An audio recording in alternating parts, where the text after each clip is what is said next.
The Tuesday Market is in its third year on the plaza between Thornes Marketplace and the parking garage in downtown Northampton. Between 1:30 and 6:30 Tuesday afternoons, some 15 vendors sell local vegetables, fruit, flowers, maple sugar products, meat, eggs, coffee, bread, and cheese. And every week you'll find different musicians at the market. Ben James and his wife Una Coy, who own Town Farm in Northampton, started the market in 2008. Well, we started the market just about exactly 2 years ago, so this is our third season.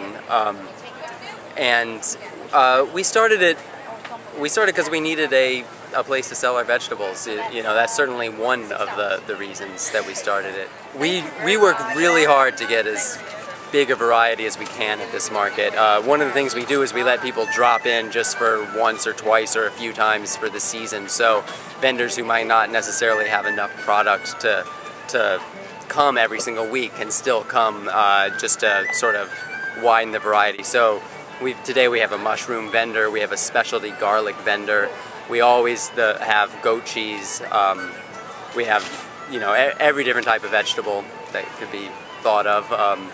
And we've got people raising meat. We have pasture-raised poultry, beef, lamb, eggs, and then two vendors growing just the most spectacular flowers I've ever seen. I just don't think I could enjoy growing food if I weren't meeting the people who were eating it. If I was just sending it off to a wholesaler, an entire piece of the equation would just be missing. It's such a pleasure to see people week to week, and it's extremely gratifying to hear them talk about how much they loved our produce.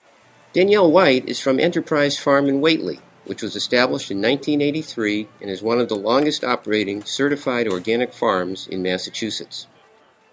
I've also worked at a few other grocery stores, and you can definitely tell people are a little bit more interested in the quality of food and different preparations of various kinds of produce when they're at the stand, so it's kind of exciting from a culinary standpoint to be able just to talk about food with people.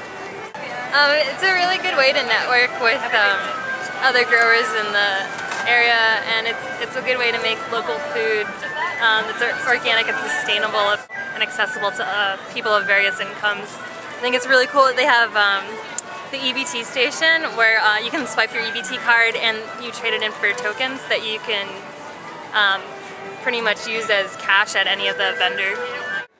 Jim Hankins is the garden manager at Park Hill Orchard in East Hampton, tending some 75 varieties of fruits and 200 types of vegetables and cut flowers.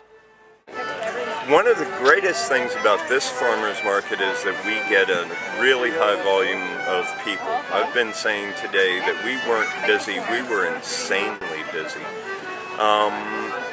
And it's just a really beautiful way of getting the farmer and the customer together without a middleman. And by doing it here at the farmer's market, we can, as I said, attract an awful lot of people to one place all at one time. It works out a whole lot better than trying to look for one sale here, one sale there, and trying to put it together that way. The customer who comes to this particular market is going to be able to find almost anything that they want.